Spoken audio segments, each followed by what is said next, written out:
Everybody has a price. Everybody has a price. But sometimes the price doesn't always mean money, money, money, money, money. Tell me who is running this game. Check the rules so I not know who's right on this train. Tell me who is running this game. Ça c'est Lisa, ma caissière. D'accord. Nice to meet you, Lisa. Nice to meet you, Lisa. Le barman. Le barman. Ferrao. What's your name? Like each day crawls along. Can only see the wrong in a situation as the picture's playing. No dedication or conviction in what I'm saying. Weight laying heavy on my soul. Et là, il y a petit café, olive coffee, je fais un petit expresso avec une bébé crème brûlée. Je fais des petits clafoutis, j'essaie à chaque fois de varier. voilà. Si j'ai des bonnes moules, parce que j'ai un poissonnier avec qui je travaille depuis 3 ans, si les moules elles sont bien là, tac, je fais les moules, tu vois, sur la semaine. D'accord. Je viens avec, voilà, après il y a des demandes, je fais poulet basket, j'ai travaillé longtemps dans du gastro, il faut revenir à l'essentiel, parce qu'ici les gens souvent ils veulent du foie gras, des escargots, là on m'en demande, je vais finir par en mettre, mais c'est pas l'esprit. C'est pas ce qu'on bouffe tous les jours, le saumon fumé, etc. Les consommateurs, ils adorent les Chinois, les escargots. Voilà, ils aiment beaucoup ça et le foie gras. Donc moi, j'adore aussi. Mais c'est vrai que nous, c'est quand même pas commun. Du foie gras, on en mange à Noël. Hein. Exactement. C'est pas un truc qu'on mange à l'année. Le saumon, maintenant, oui, parce que maintenant, c'est devenu un peu moins cher. Comme la truite fumée, tu vois. Donc maintenant, il faut revenir avec des trucs un peu comme ça. Donc je vais des produits sains, voilà. Des produits simples. Voilà, aussi, ouais, simple, voilà. Et puis le vrai goût. Le vrai goût. Ouais. Arrêtez de faire du freestyle comme ça, 3D, trop nana. Non, il faut arrêter vraiment. De musique, Après, ils rigolent parce que du coup, je suis vachement physique en fait. Comment t'es arrivé au monde de la cuisine Quand j'étais petite, mes parents ils avaient un restaurant en fait, à Carry-le-Rouet. J'ai eu l'occasion de travailler avec eux quoi. Ma mère était seule en cuisine, je me rappelle, elle faisait 100 couverts. Hein. Et ensuite, tu as eu une formation dans une Après, j'ai fait l'école hôtelière à Marseille. Ouais, donc j'ai fait l'école à Corot. Et donc au départ, j'ai fait la salle. Donc j'ai fait employé de restaurant. Et j'ai fait mon apprentissage à Marseille, au Tire-Bouchon, au Cours Julien.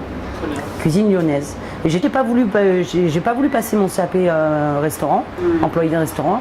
Je me suis pas vue là-dedans en fait. Et tout le temps j'étais en cuisine, toujours au passe. Comment tu fais ta sauce, qu'est-ce que tu mets, je regardais, etc. Et puis jusqu'au jour où le chef en a eu marre, il m'a dit bon écoute, tu vas venir avec nous en cuisine et puis c'est ça que tu veux quoi. Et j'ai dit ouais c'est vrai que je suis plus à l'aise. Et on a aussi une question qu'on pose à tous nos chefs, les chefs qu'on va voir. Quelles sont les qualités selon toi qui caractérisent un bon chef ou une bonne chef? Eh bien, à chaque fois quand tu cuisines, quand moi je fais à bouffer, je me dis, c'est comme si je le faisais pour moi, c'est moi qui allais le manger.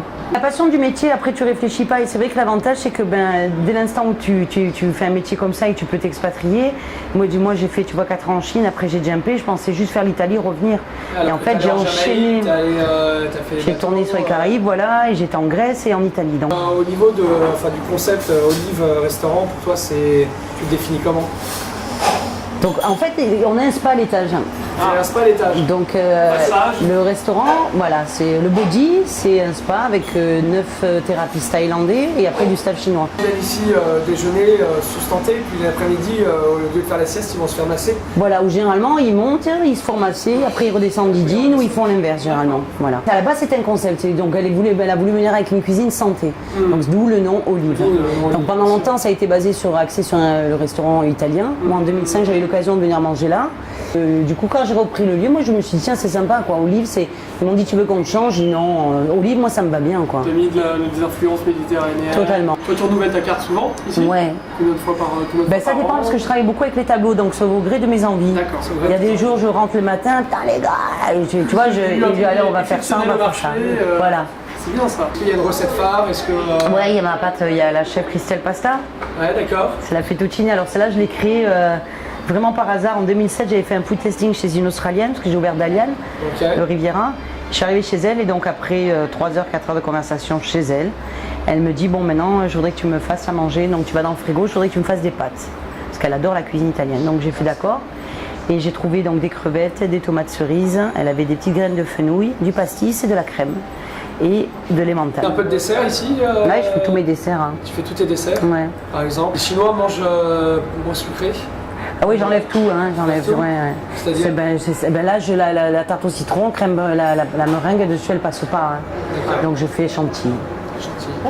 Ouais, je fais un petit peu la gentille. La crème brûlée, c'est pareil, je suis obligée d'enlever aussi parce qu'en plus, la cassonade de sucre, on va rebrûler. C'est trop pour eux. Ah oui. Alors ça, c'est du... Donc j'en ai acheté, mais j'ai pas pensé à en ramener. Ça, c'est du sucre roux chinois. Parfait. Donc on a vachement de problèmes et au niveau de la raffinerie. Donc il y a des produits qui sont très difficiles à travailler, notamment le sucre, la pomme de terre. Donc c'est pas évident. Donc là, j'en ai acheté, mais j'avais pas pensé à le ramener. Donc je vais vous la faire comme ça. Trouver tout ce que tu veux. T'es pas On obligé de trouve tout tout, apporter. ouais. Non, ça va, on trouve tout. Je fais venir les olives d'Espagne, par contre. Ouais. Donc là, on éponge toujours un petit peu, parce que sinon ça brûle moins. Ça. On est obligé de mettre trop de sucre pour que ça prenne. Donc là, tu as réduit tout ce qui est sucre intérieur, enfin de la crème brûlée et Ouais. tout ça, tu été obligé de... Et ouais, parce qu'on revient après avec celui-là. Donc très souvent, la cassonade, c'est pas évident. Je préfère le faire avec le sucre blanc. Celui-ci aussi, mais tu vois, il reste quand même super dur et compact en fait. On a du mal à le travailler.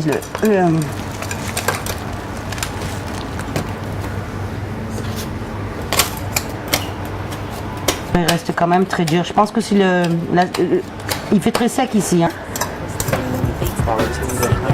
Fabo TV. Booster TV 5. Hein.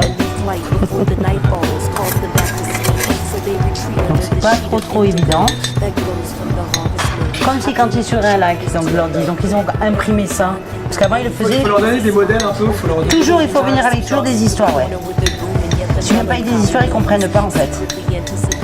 Enfin, moi après c'est ma façon d'être, je suis dans la pédagogie, mais je suis beaucoup dans l'émotion. Toujours beaucoup dans l'émotion, dans le rôle, l'émotion, ouais. L'affectif aussi, je travaille beaucoup à l'affectif en fait.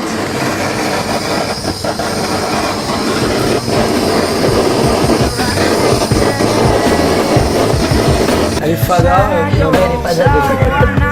regarde-moi ça, Timouré. Ça te plaît? Parfait. Chenchi, let's go. Mon dessert préféré. Le problème c'est le service. Le service, c'est une équipe chinoise, C'est les Chinois, ouais, c'est que les Il n'y Chinois. a pas un seul manager. Non, j'en ai pris un depuis 2 mois seulement. Donc ça fait 1 an que je roule seul avec 17 staff, je fais la salle et la cuisine. C'est quoi le plus gros problème, les plus gros problèmes que tu rencontres avec les services? Par exemple, tu prends, toi et ton frère, vous prenez une pâte et une salade, d'accord? Et ben ils vont récupérer la pâte, ils vont récupérer la salade et la panière de pain. Ah d'accord.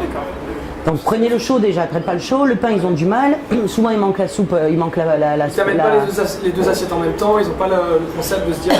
Il faut que je gère, il faut que je tienne le pain. J'ai dit vas-y, tu sors déjà avec ça, tu reviens. Quand ils envoient les soupes, j'ai dit il y a la soupe déjà, il y a la cuillère sur la table, oui. Bon, il n'y a pas rien, ben j'y vais. Et à la fin, j'ai dit je suis monté voir aux relations en haut, HR, ressources humaines. J'ai dit oh les mecs, je m'envoie avec des gens de la Côte-Orée, pourquoi sérieux? Parce que là, il m'est arrivé des gens. Des petits qui crachaient dans le buisson, qui se raclaient la gorge en plein service, tu vois. Donc ils se grattent l'oreille sur le palier, sur le poids de porte. Souvent en cuisine, ils crachaient dans la poubelle. J'ai dit maintenant ils vont aux toilettes, ils savent. Hein. J'arrivais à imposer vraiment le truc à la française. Ça prend du temps. C'est comme là, la dernière fois je faisais la serveuse, donc je leur ai montré, etc. Le bon de commande. C'est tout con, mais voilà, tu viens, t'en appelles un, tu lui dis, même en chinois, tu lui dis Gewo Lager, donne-moi un autre. Il va quand même te redemander ce que tu as pris, alors quand même qu'il voit que c'est un café. C'est quand même une tasse avec un... Ouais. Des fois, ça prend des plombs. Et je vois, j'ai beaucoup d'étrangers qui le prennent très mal. Qui à un moment donné, ils n'ont plus de patience. Ils en ont ras-le-bol et ils s'en vont. Ouais, Non, c'est comme là ici, je leur dis, on vous pose une question, vous faites une traduction, vous répondez, c'est tout. Ils rentrent en meeting des fois. Je pose une question et je les vois en meeting. Je dis, on arrête tout là. Parce qu'en plus, je veux dire, c'est quand même facile hein, le chinois. Il n'y a pas de temps. Il n'y a pas de temps. Tu te définis avec demain, après-demain, aujourd'hui. Donc c'est quand même assez, moi, demain, manger chez toi. Tu vois, maison, voilà, toi, maison. C'est quand même très haché. Donc on rigole, etc. Donc sur le thème de la plaisanterie, mais il y a des fois, c'est quand même pas évident. Tu penses que la cuisine française peut être reconnue comme art? Oui, après, l'avantage, c'est que c'est trop large, hein. Tu vois toutes les régions qu'on a.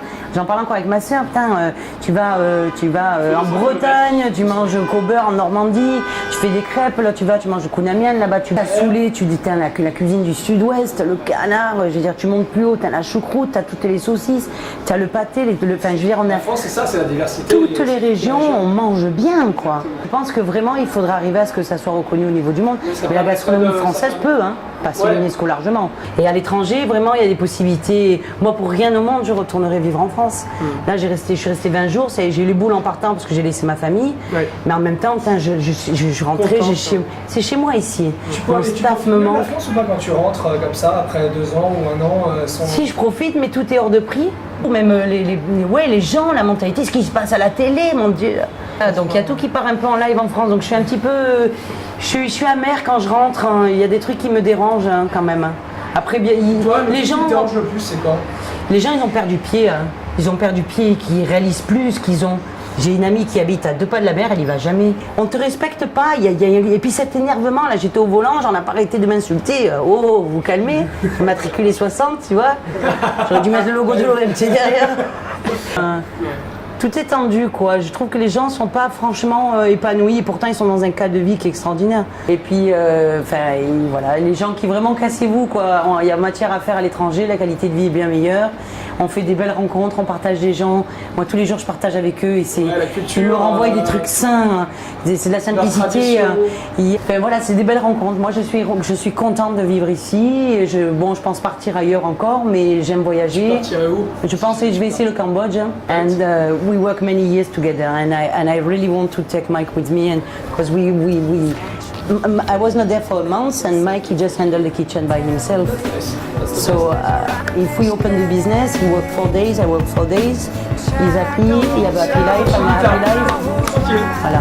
Tous les changements qui sont venus avec Christelle, la cuisine, la décoration, le service, enfin tout.